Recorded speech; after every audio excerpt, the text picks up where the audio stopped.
Peoples party जी जेका ही entry आहे बलोचिस्तान में उनखे एज़ अ होल ऐं जेके एक्टिविटीज़ थी उन्हनि खे कीअं था एनालाइज़ कयो?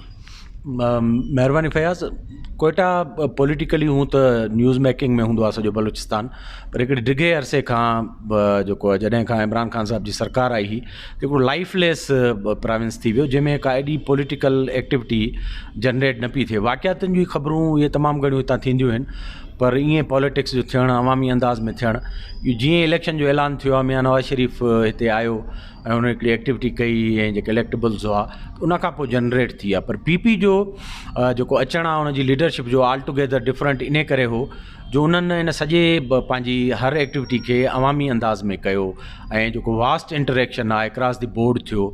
जलसे खां पोइ बि जेके मीटिंग्स थियूं वकीलनि सां, सहाफ़ियुनि सां, हितां कंक्लूसिव जेका मीडिया टॉक की उन में गॾु हुआसीं, तव्हां ॾिठो उहा बि कंप्रीहेंसिव टॉक हुई जंहिंमें सॼी मीडिया आई ऐं हुननि ओपनली सवाल पुछाई, काफ़ी डिघी नशिस्त थी।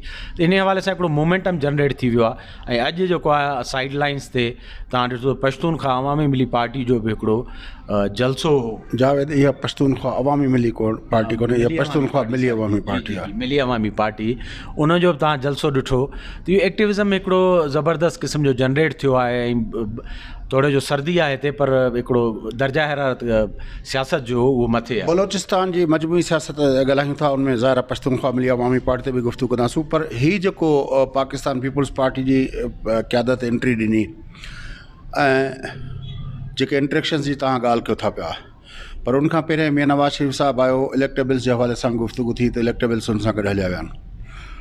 तव्हां छा था सम्झो त हिन जेका आहे पीपल्स पार्टी जे हिन एंट्री खां पोइ बलोचिस्तान जी सियासत में पीपल्स पार्टी जी स्टैंडिंग जेका आहे उन ते केतिरो इम्पैक्ट पियो आहे? काफ़ी फ़र्क़ु पवंदो।